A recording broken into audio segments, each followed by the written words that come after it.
কোনটি বায়ু দূষণের কারণ? তাহলে কলকারখানার ধোঁয়া, কলকারখানার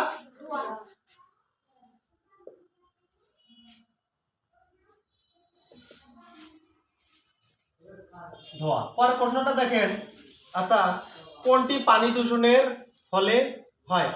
কোনটি পানি দূষণের ফলে হয়? ডায়রিয়া রোগ। ডায়রিয়া।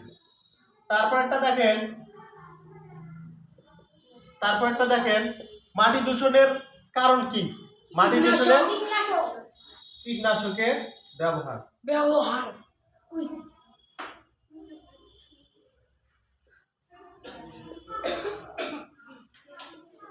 কীটনাশকের ব্যবহার। তারপরটা দেখেন হচ্ছে পরিবেশ দূষণের কারণ কি?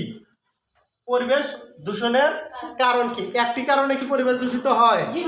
না। তাহলে পরিবেশ দূষণের কারণ